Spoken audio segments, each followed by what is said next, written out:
So,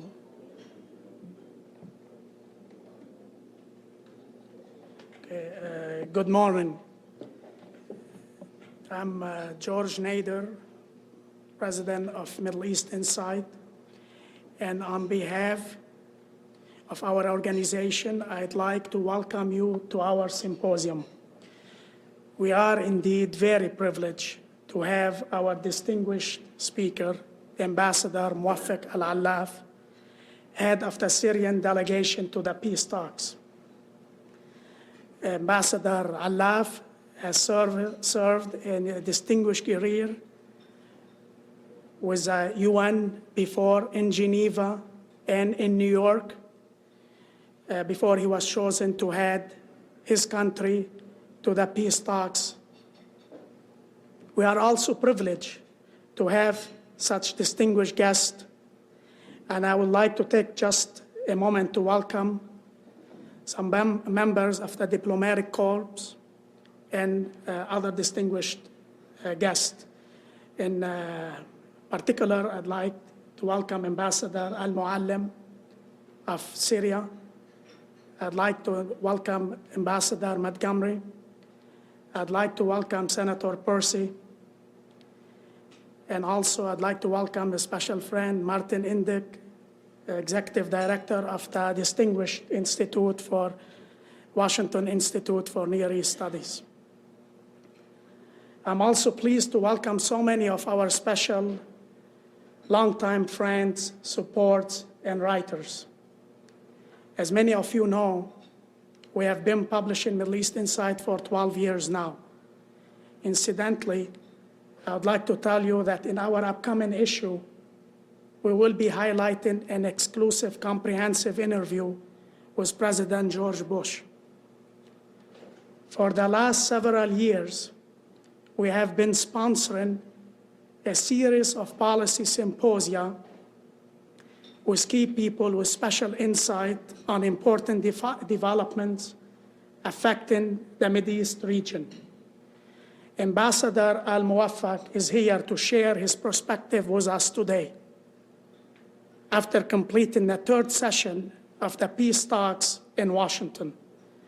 Before turning to Ambassador al Allaf, I'd like to take a few moments to make a few brief observations about the Syrian role in these important talks.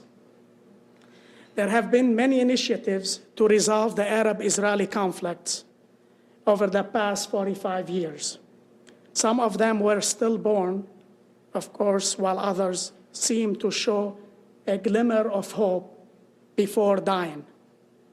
A number of the most important attempts bypassed Syria, either because it was thought that Syria could be addressed later, or because people felt that the Syrian-Israeli problems were too intractable, or for some other reason. Yet, out of all these episodes, many of the old Middle East hands left with a saying, "No war without Egypt, no peace without Syria."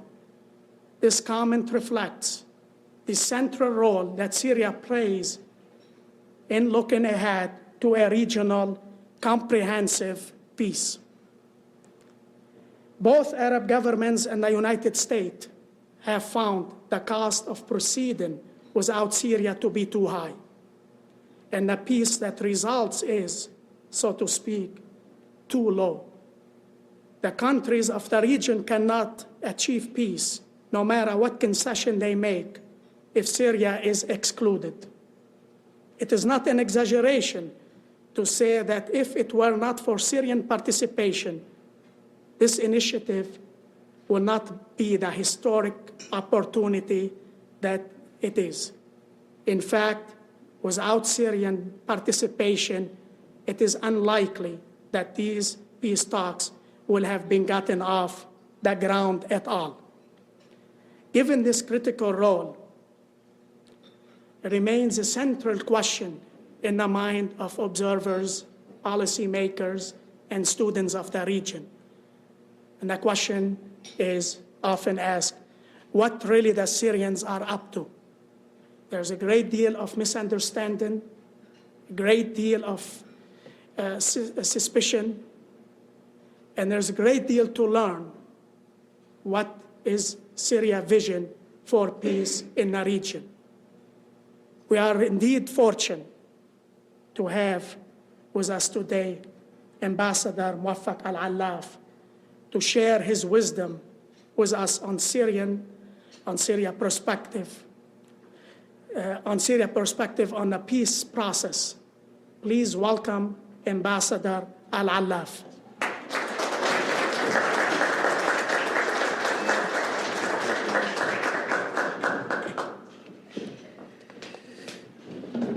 Dear friends and colleagues, Excellencies, ladies and gentlemen, I would like first of all to thank President Nader and the the Middle East Insight for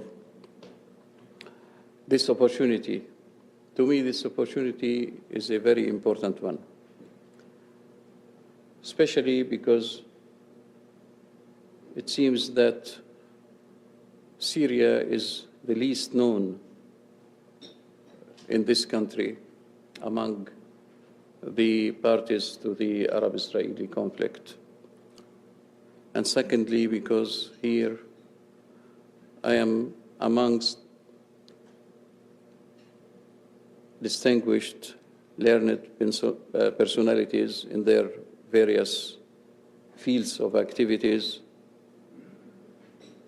representatives of the media, which we depend in our turn very much on what they are telling us about how to solve that tragic conflict which has lasted now for nearly 45 years.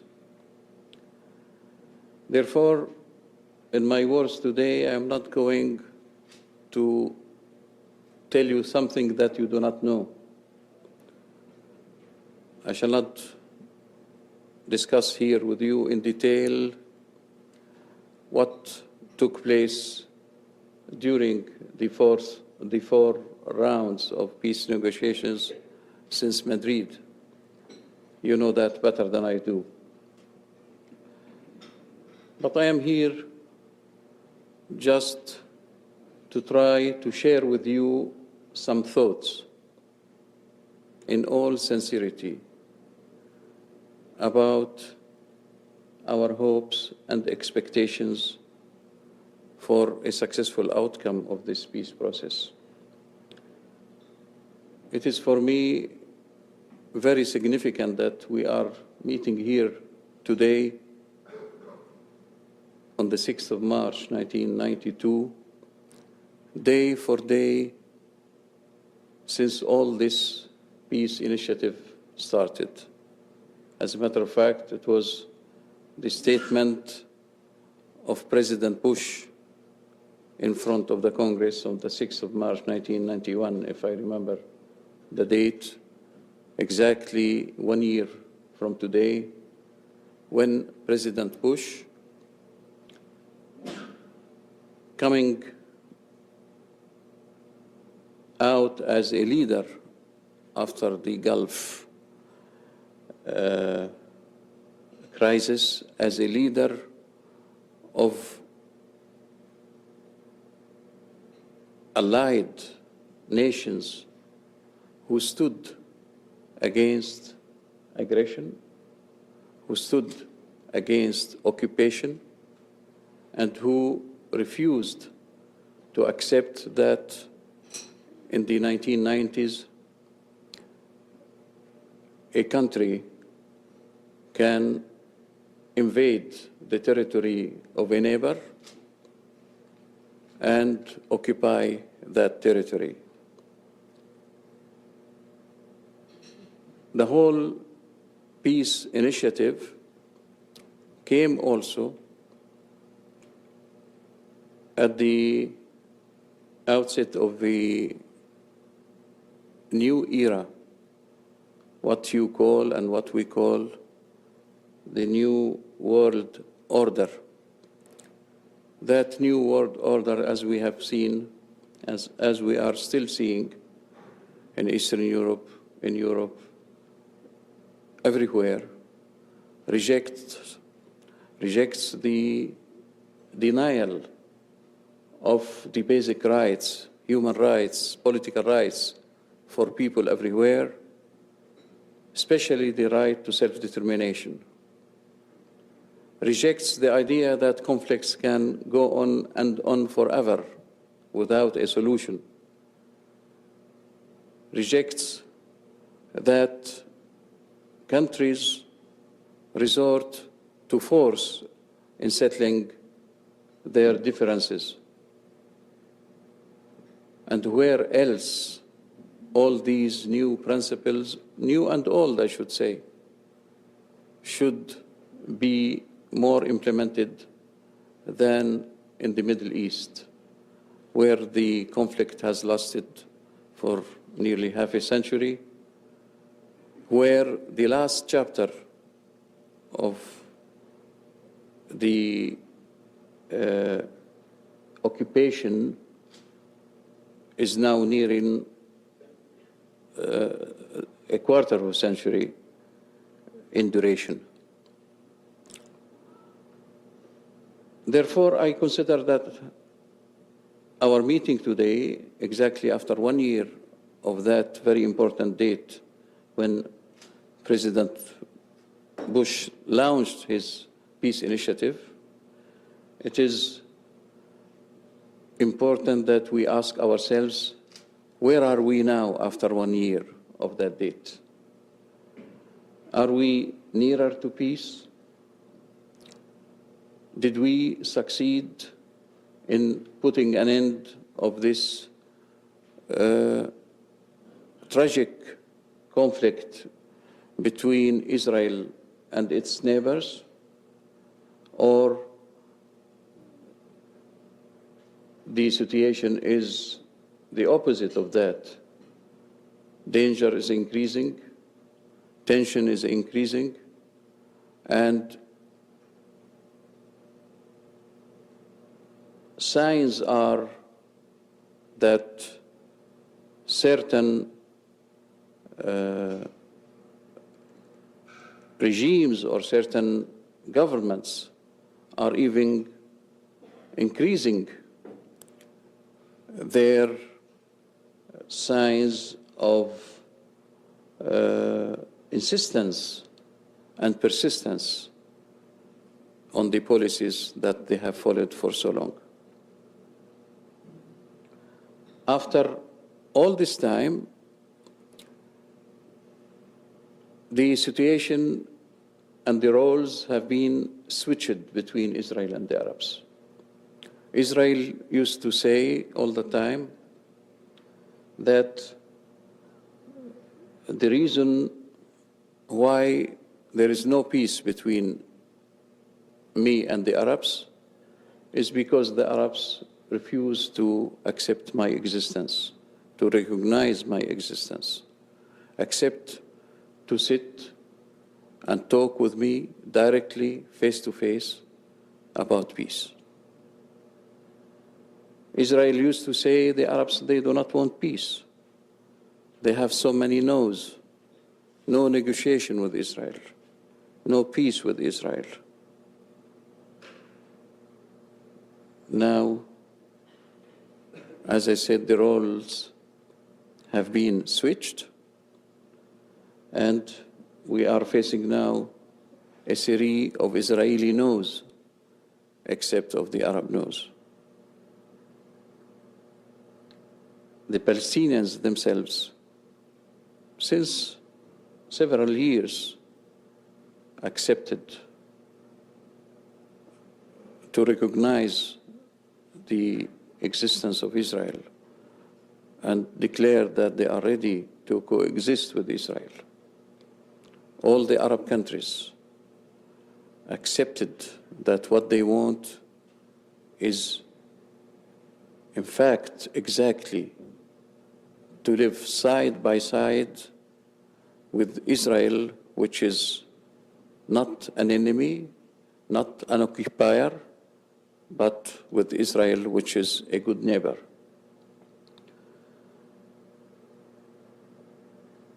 when Syria accepted to join this peace process, it was known that there are a lot of preconditions imposed by Israel which are a source of concern for Syria concerning the limitations and the terms of reference of the peace conference. But Syria, depending and relying on the sincerity and the seriousness of the American administration, as expressed in the statement I just referred to of President Bush, but also as expressed in various contacts and discussions with Secretary Baker on his many trips to the Middle East. Syria accepted many Israeli-imposed conditions on the peace process because it was reassured that that peace process is based on the principle of land for peace and on the basis of the implementation in good faith of resolutions 242 and 338. Unfortunately, without entering into the details of what took place during the fourth round, we can summarize the position of the two sides. And when I say two sides, I mean Israel on one side and all the Arabs on the other side, as follows. The Arabs are saying to Israel, we came here in good faith, we are sitting with you, we are discussing with you face to face. We do not want the intervention of any other power, even the co-sponsors, because we want to settle our conflict with you. We are ready to abide by the basic instruments of this peace process and by the principle which is behind the whole initiative. We are ready to make peace with Israel with all the attributes of that peace, and we hope that you, in your turn, you will also indicate that you are ready to abide also by that obligation that you have to make to implement withdrawal from the territories that you have occupied in 1967 in order to make that peace and that peaceful relation of the future Middle East possible between you and us. Unfortunately, in spite of the repeated insistence of the Arab delegations, Israel so far, and in various forms, because the important is not exactly what's happening in the Syrian-Israeli group, bilateral group, or in the Palestinian-Israeli, or the Lebanese-Israeli, Jordanian-Israeli. The important that the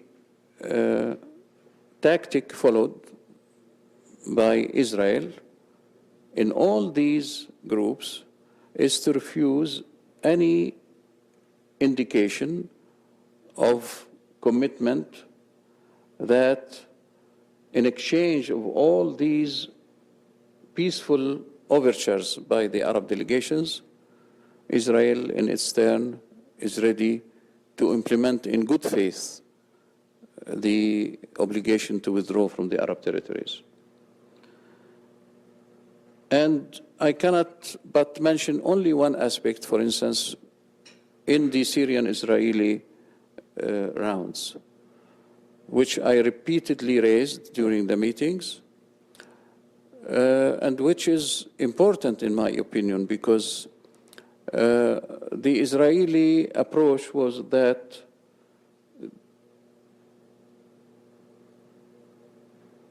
the Syrians are not sincere in their declarations that they want peace. Why? Because for many years, from this date to this date, Syria did this, did that, committed this, committed that. So it was always an approach imprisoned within a mentality of mistrust and doubt of the intentions of the other side. The Syrian approach was exactly the opposite. It was an approach telling the Israelis, we know that we were enemies, otherwise we would not be here, because peace conferences are between enemies and not between friends. We do not want to enter into the details of that past relations of hostility between our two countries, not because we lack something to talk about in that respect. As a matter of fact, for every complaint of an act of hostility by Syria towards Israel, there is 10 complaints of acts of hostility by Syria against Israel, with one difference. You understood my words. Of acts of hostilities by Israel against Syria. With one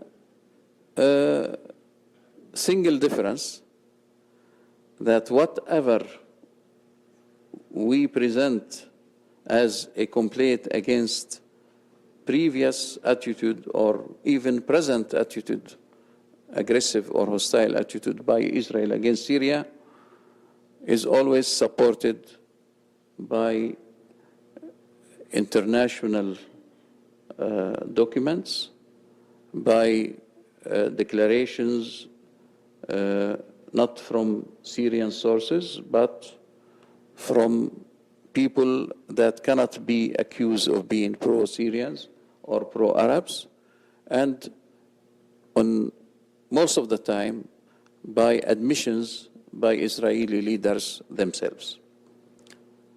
As I said, maybe I do not like to waste your time by details and examples, but these two approaches, in a different maybe way,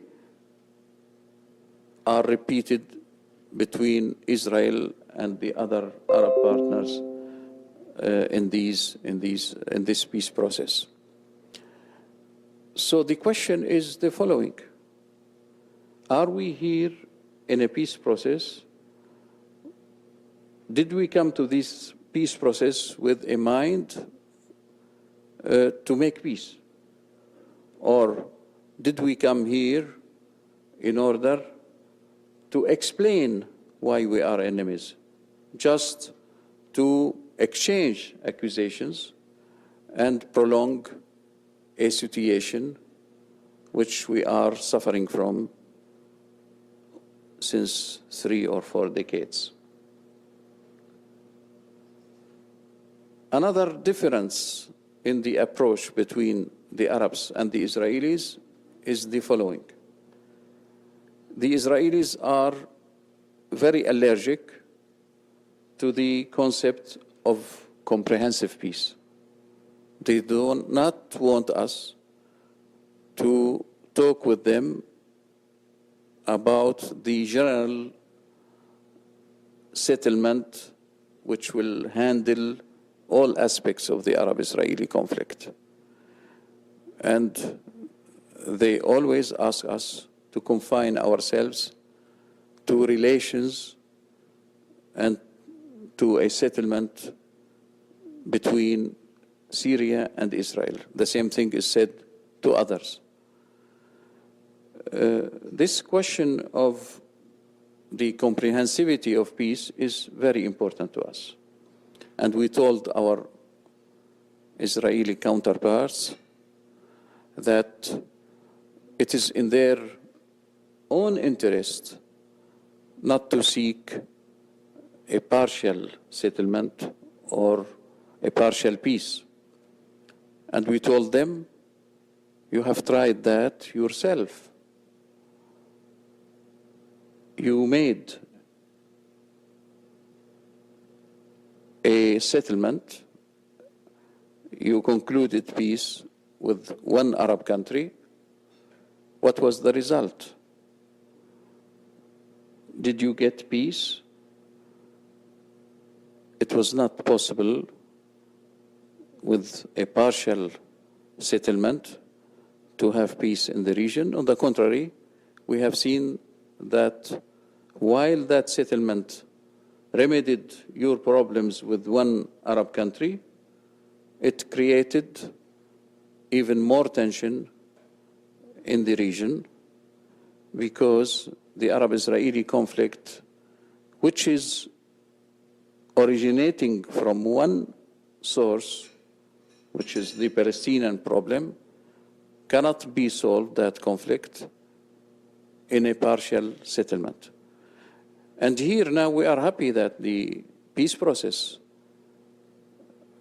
is based not on partial settlements, but on comprehensive settlement that was affirmed and reaffirmed time and again by the co-sponsors and by the international community and by all countries who are following with attention and concern this peace process. So I think unless the Israelis realize that it is in their own interest to respond to all these peace overtures by the Arabs and to accept that it is in their interest, as it is in ours, as it is in the interest of the world, to have a comprehensive, just settlement for the Arab-Israeli conflict, I think there will be no real progress in this peace process.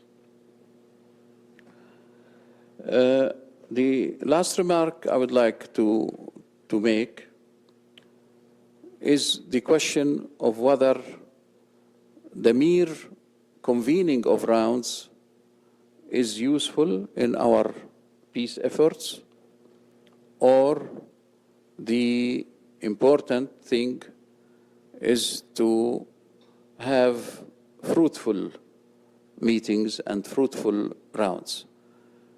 I say this reaffirming strongly at the same time that the Arabs, and Syria in particular, are committed to the peace process in spite of all these remarks that I have said about the differing approaches between the Israeli and the Arabs. As a matter of fact, it is because of these different approaches that we do not want to permit, and I say it frankly, to permit the Israeli intentional policy to block any progress, because they do not want a comprehensive peace, because they do not want to accept that the equation for peace has two balanced and reciprocal undertakings to be taken by the sides,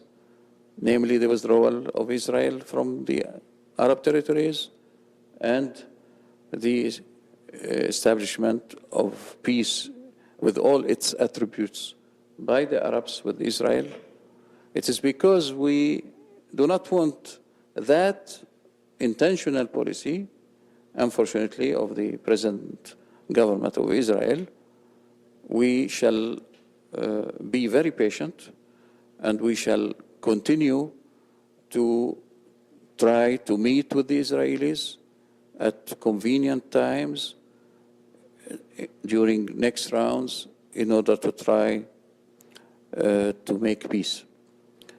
Now, when we say we want the Israelis to accept the equation for peace, land for peace, again, I have to make it clear that that equation is based on the three most important principles that President Bush mentioned, not only in his statement at the outset of the initiative, but also in his Madrid speech when he spoke of the three principles: land, security, and peace.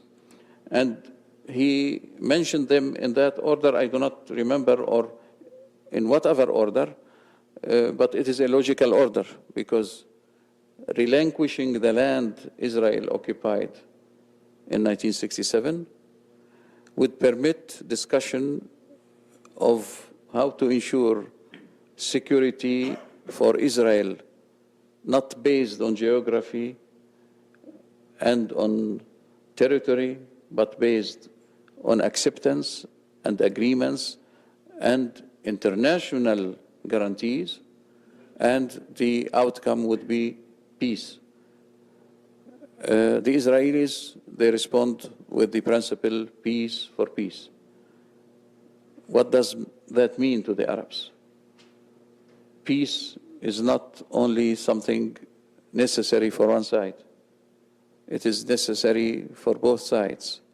It is not a gift someone gives to the other, but it is a logical outcome that comes out of the behavior and the action of one party compared to the other or vis-à-vis the other. So Israel will not be giving anything by giving peace for peace. Because if peace means that Israel can keep the territory, it will not be peace. Why the Arabs, who are in this situation for a quarter of a century, their territory is occupied by Israel, why they will be interested in having peace with Israel if that territory is not taken into account, if it is not returned to them? So that is a few thoughts. These are a few thoughts that I wanted to share with you. And I want to thank again Mr. Nader and the Middle East Insight for giving me and my colleagues this opportunity to be with you. And I am ready. If there is any questions on things that I did not mention, I shall answer them with pleasure. Thank you. Thank you very much, Mr. Ambassador. We will welcome any question you have or any brief comments you have. Please state your name and affiliation. Amy. Amy Kasla with the Christian Science Monitor. What are you concerned about Bush's re-election prospects for the continuation of Middle East peace? I am sorry, I did not hear very well the question. Are you concerned about Bush's re-election prospects in terms of the continuation of the Middle East talks?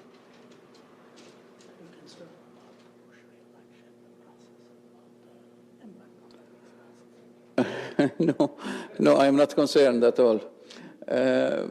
No, I think, first of all, without trying to interfere in a matter of national interest only to the United States, I was just saying in my remarks that the peace process began thanks to President Bush.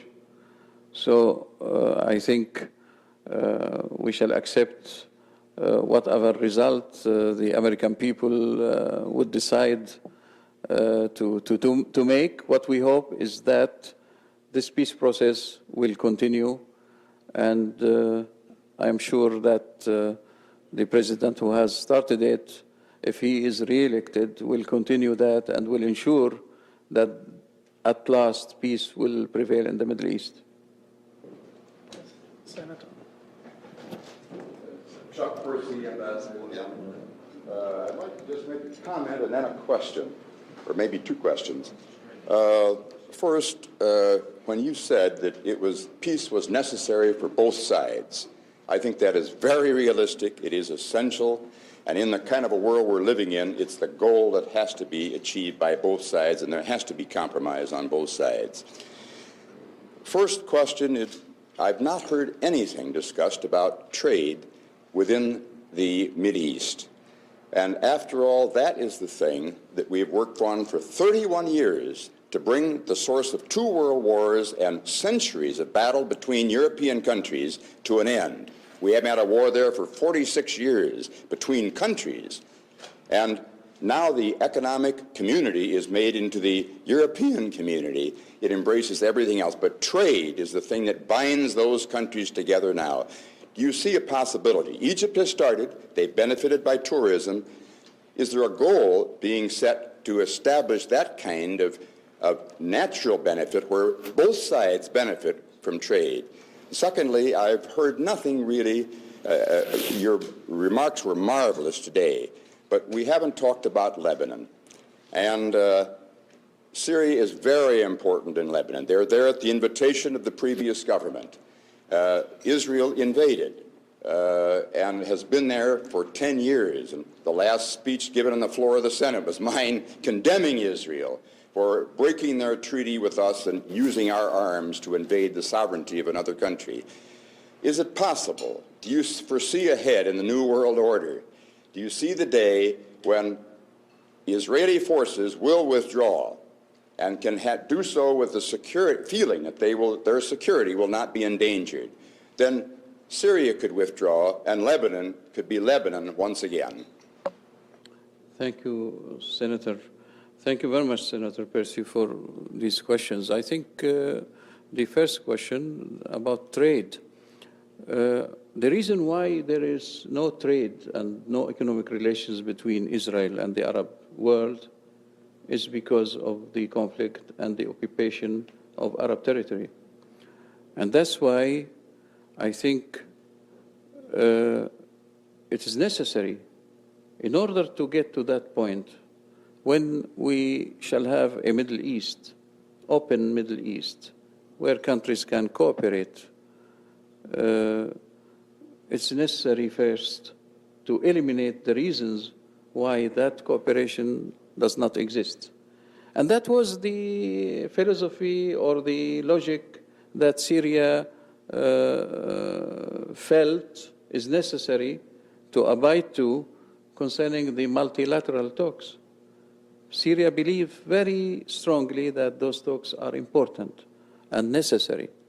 But Syria does not understand how is it possible to sit with a neighbor who is occupying still your territory, who is declaring that he is not ready to withdraw from those territories, who is establishing settlements every day in those territories, thus changing, transforming the demographic and the nature of the territories that are subject to negotiations according to him, not to us, because I think what is subject to negotiations is peace, how to make peace, but not territory itself. So how is it possible to discuss with that neighbor how to have good economic relations, how to share water, how to cooperate with that neighbor about environment, and so on? So I agree with you, trade is important, and the Middle East should be an open region for the sake of the prosperity of its nations, its people, but also for the sake of the prosperity of the world. We live in a very strategic and important part of the world, and it is necessary to be a bridge and not a block between other parts of the world. Now, as to Lebanon, the reason why Syria is in Lebanon is exactly to reach that day when Lebanon, which was threatened by a civil war, by partition, by aggression from Israel, which we see the results until today, Syria, at the request of the legitimate Lebanese government, tried to help various Lebanese factions to come together to save the territorial integrity of Lebanon, and in order that not only Israel does not feel it is threatened, and it is unfortunate during the last, it is unfortunate to give the impression that Lebanon is threatening the security of Israel. During the last 10, 15 years, Israel invaded twice Lebanon and reached even Beirut under various pretexts, and it is still threatening Lebanon in this so-called security zone and in repeated attacks day after day. So I think if Israel is really concerned about its security from Lebanon, it should help rather than block the efforts of Syria and other countries, the Arab League, the Taif Agreement. You know, the Taif Agreement was agreed exactly for that purpose, to permit the return of a strong, united Lebanon, free from all external forces, a sovereign Lebanon. And this is what Syria wants. Ambassador Allaf, Ralph Begleiter with CNN. Could I ask you maybe to play a little game with us for just a moment? We've heard we've heard everything you've said this morning about Israel's position at the talks and so on. I would be interested in hearing you describe or list for us, without any reference to Israel's position, but only reference to the nation you speak for, Syria. What has Syria placed on the table, proposed to Israel, offered as what you described the attributes of peace? What could you just spell those out for us? But leave out of your answer references to Israel's position. We'll seek those out from the Israeli delegation. Well, although it's very difficult to talk about what Israel is proposing to Israel without saying anything about the response of Israel, but I shall try to abide by your advice or your request, and not to tell you what we have put on the table with Israel. As a matter of fact, Israel does not, excuse me for mentioning Israel only as a word, Israel did not permit us to put anything really in detail in front of the Israeli delegation, because Israel is insisting on refusing to accept, to commit itself to the basic instruments on which the peace process has been based. And of course, we declared in a general but very strong way our commitment to a relation of peace, comprehensive peace. I repeat, comprehensive peace with Israel, if Israel is ready to commit itself to the principle that in order to make that peace possible, it has to withdraw. So how I can come and discuss with Israel what kind of instruments, what kind of relations, what kind of future will be between us if Israel is still insisting that the territory it has occupied is necessary for its security, and therefore they cannot accept the interpretation that Resolution 242 requires them to withdraw. So this is my answer to you. I am sorry, I cannot give you details which we were not permitted to present because of that position.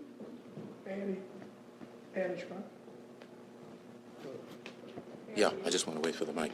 Mr. Ambassador Barry Schweid of AP, what does Syria think of the proposition of moving the talks to the Middle East? And if they move to the Middle East, would Syria be willing to go to Israel, alternately with the other countries, to have talks there?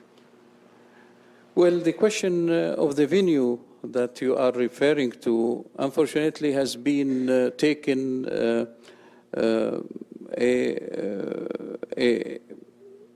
a space or a time out of proportion of its importance because of Israeli insistence on that question right from the beginning. Now, when you go to a place to make peace, to discuss peace, you do not start by saying where I am moving even before you start to say one word, where we are moving next. This happened to us when we went to Madrid.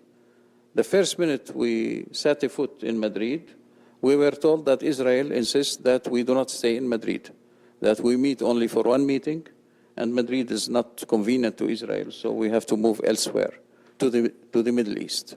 I shall come to that point, to the Middle East.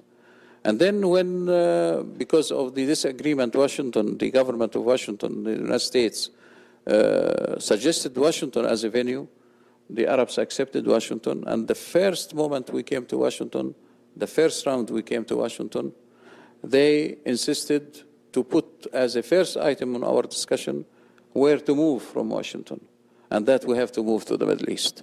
And this is being repeated day after day, time after time. Now, we do not have any objection at an appropriate time to move elsewhere from Washington. And I say elsewhere, but not to the region, not to the Middle East. And I shall explain why. But our, not condition, but our logic to ask that that be done only when we reach some results where we are, near the co-sponsor, in a place where we can get the direct assistance of the important co-sponsor, who is the United States of America here. And then we decide maybe to move elsewhere if we can secure some progress. Now, the Middle East or the region itself, we are sincerely against it. Why? Because we believe it will be contrary to the interest of the peace talks. You cannot have successful peace talks under the weight of occupation, when everybody sees the result of that occupation.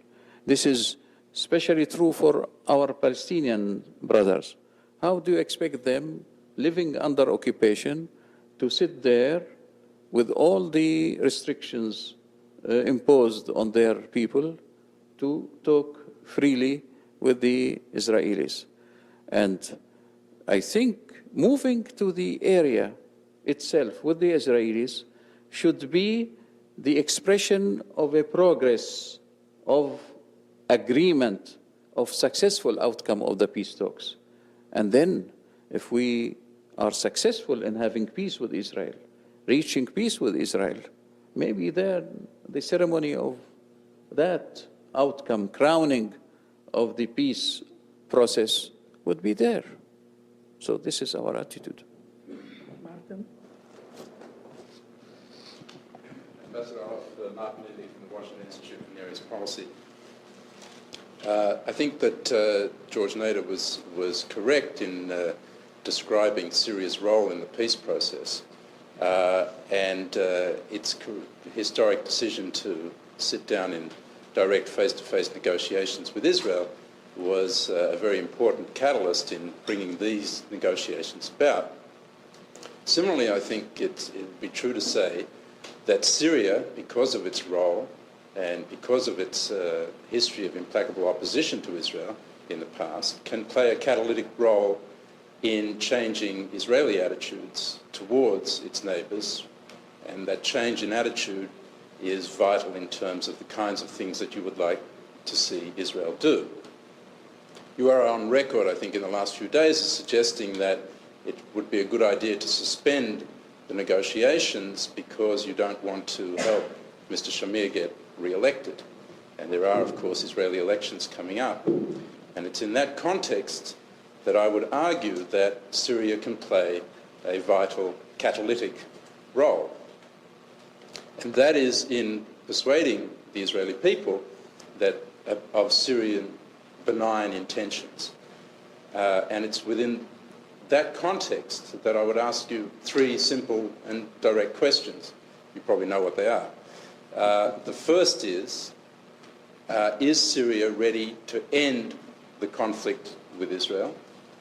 The second is Syria ready to recognize Israel in its pre-67 borders?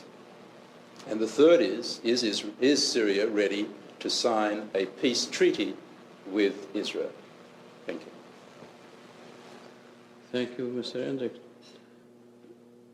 Well, first of all, I have to maybe correct the impression that it seems my statement during my press conference about the suspension of the rounds until the Israeli elections, I did not suggest the suspension of the rounds. I was telling the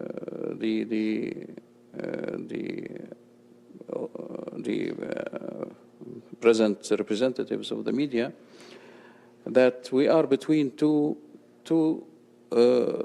things which are both a matter of concern to us, between holding rounds without any result, knowing beforehand that those rounds, because of the Israeli elections, will not get any result, or suspending all rounds and then giving the impression that the peace process itself is not continuing, is not going on. So I said both situations would affect negatively the peace process, and therefore a compromise between the two things should be found. If there is agreement by all the parties at a certain moment to, even for the sake of making the appearance that the peace process is continuing, not to make many rounds without result, because then the delegations returning to their countries saying, again, this time we have no progress whatsoever, will not create a lack of credibility by the people of the region about the peace process. And not at the same time to permit, as you said, Shamir government to use the continuation without any benefit or result of the peace process to say that, look here, the Arabs are continuing to sit with me, discuss peace with me, and at the same time I'm continuing my statements that I shall not withdraw, I shall continue the settlements, etc., etc. So that was the thing. Now, as to your three direct questions, I shall try to answer them to the best of my authority and knowledge. But I can assure you that the only thing concerning these questions, maybe it is the answer to this question is very much related to the answer to one question to the other side. Is the other side ready to withdraw from all the Golan heights that it has occupied in 1967? But without waiting for that answer, I tell you, yes, we want to end the conflict with Israel. Yes, a situation of peace in the region would, and if a settlement, comprehensive settlement, ended the occupation of Israel to all Arab territories, then we were talking about situation of regional cooperation, economic cooperation, other cooperation, and how you can have that cooperation without mutual recognition and mutual acceptance. And I think that was the second question, and the last one was signing a treaty. Well, if we say that we want Israel to commit itself to a withdrawal, complete withdrawal of our territory, and we say we are ready to commit ourselves to peace. So if there is a positive answer to these two questions, then our delegation will sit together, see what are the matters of concern to both of us related to security, and then decide on a timetable for the implementation of complete Israeli withdrawal, and then how to ensure the security not only of Israel. I mind you, it is we have to talk about security for the Arabs, to Syria. We were on the receiving side all these 40 years. 5 times, 5 wars. Look at the maps. After each of these wars, you see the the territory under Israeli control expanding. I can tell you that without the exception of once or twice when during the war of 1967, or I do not know, during the war of 73, Israeli, Syrian or Arab planes overflew over Israeli territories.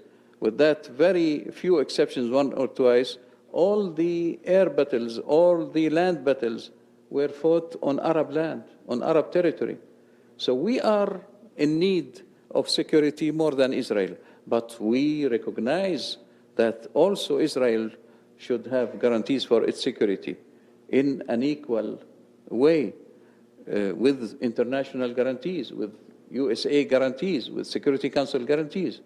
So as you see, the answers to all three questions. So the end of all that has to be put in an instrument. When you make peace between all the Arab partners and Israel, you will not just say a word. You have to put an instrument registered at the United Nations. So what does that mean? That means the answer to all your three questions is positive, but subject to a basic Israeli answer that they are ready in their turn to withdraw completely from the Arab territory and to accept that the security of one side cannot be at the expense of the security of the other. Nora? I wanted to backtrack to your comments on Lebanon earlier. Here you are talking about peace and giving very nice presentations, when just the week before the talks, we had a lot of nastiness in southern Lebanon. Sheikh Moussawi was killed. There were cross-border attacks into northern Israel. And while Syria always says that it has done its best to disarm Lebanese factions, here we see Hezbollah still quite active in the south. I'm not trying to judge them, to say whether they're justified or not. But what is Syria planning to do about that? I mean, how long is this ambiguity about Hezbollah's role in Lebanon going to last? Well, first of all, whenever we talk about Lebanon, in spite of sometimes reference to the Syrian presence in Lebanon, like if Syria really is the government of Lebanon, this is not true, I can assure you. So all this is within the context, only my answers about the Syrian role is within the context of the Syrian-Lebanese Treaty of Friendship and Agreement, and within the Taif Agreement. This is the Syrian role there. I am not responsible for the Lebanese affair. I am the head of the delegation to the peace negotiation with Israel. But I know that the attitude of Syria towards this question that you raised, that the best way to get rid of all armed militias and parties and things that now are, because of the Israeli occupation, obliged to resort to this resistance, to this armed resistance. The best answer is that Israel implements faithfully and quickly Resolution 425 by the Security Council, which I remind you is not subject to any misinterpretation. It's very clear, requiring Israel without any condition to withdraw from Lebanon. If Israel withdraw, there will be no pretext, no justification for any resistance group, national resistance group, or anybody to say that I have to carry arms because I want to fight the Israeli occupants. So I think the best way is to help the Lebanese, the Arab, the American, the Syrian efforts, because the United States of America supports strongly the Taif Agreement and supports strongly what Syria is trying to do in Lebanon in order to help Lebanon to take responsibility of all its territory, to keep its territorial integrity. Once Israel withdraw, I am sure Hezbollah or any other party, any resistance group will have no reason to exist, will cease.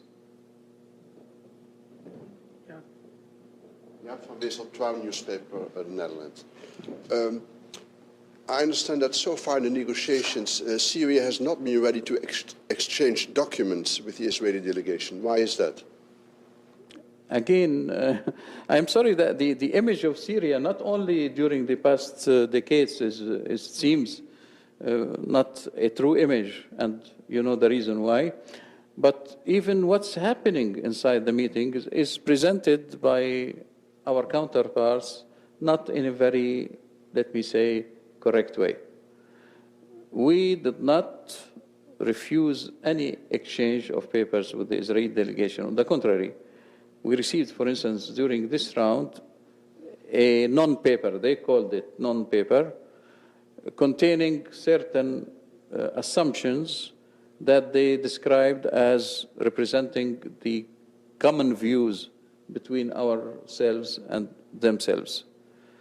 We read that document, we discussed that document with them, we took it from them, but we rejected the contents of that document. We said we cannot subscribe to what you call here as a common understanding. We discussed, because there were many items, many principles in the paper, we discussed that and we proved to them that we do not have the same attitude towards these points. So we rejected, we told them we reject the non-paper, and what they said outside, that they rejected to take from us the document, the paper. So no, on the contrary, I can assure you, and maybe they can prove it during coming rounds. We are ready always to exchange papers. After all, we are here to negotiate, to discuss. At a certain stage, you need to exchange papers and ideas, and we can accept or reject, but we shall receive, and I hope that they will receive also our papers. Barbara Slavin from The Economist. Speaking of papers, have you given a list of European venues that you might be willing to go to for the next round? I understand the various delegations have been asked to give a list of European cities that they might move to. Very well. We did not hear it very well. Could you, sorry? Have you given a list of European cities that you might be willing to move to for the next round? Yes. I understand the Palestinians, Jordanians, and Israelis have done so. No, only the Israelis gave a list of cities so far, to my knowledge, because of what I was referring to, their insistence that we move from Washington. So they welcomed very much the request to give names of other venues, and they did it right away.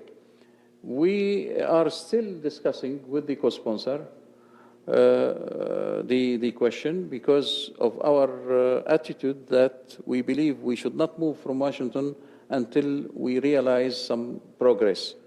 But now we have promised Mr. Baker, the United States, that we shall make an appraisal, a full appraisal of what took place during this round and the previous round.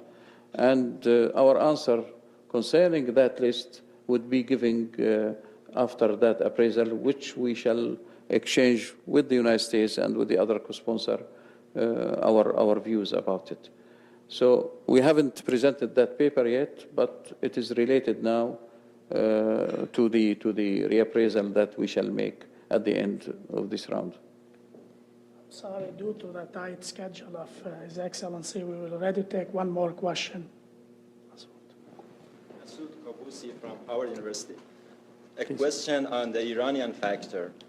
Syria has had very close ties with Iran. Iran is a very important player in the Middle East, and it has taken an anti-conference posture. Does Syria wish to neutralize Iran? Has it taken any steps to cool the Iranians down as far as their anti-conference position is concerned? Well, this is, I think, in itself, the question in itself is a proof that Syria does not act concerning this peace process on the basis of its relations with other countries. if Syria is convinced that this peace process is in the interest of peace, so it will cooperate sincerely with this peace process. I do not know, again, I am not the one responsible for our relations with other countries, but I am sure that Syria, in doing what it's doing in the peace process, is trying to convince all countries with whom it has good relations of the benefit and of the necessity for everyone to support the peace process until we have results. I cannot answer you about the other aspects of your questions. Your question, thank you. Okay, Your Excellency, distinguished guest, thank you so much for this, for coming, and I look forward to seeing you all in our next symposium. Thank you so much. Thank you very much. Thank you.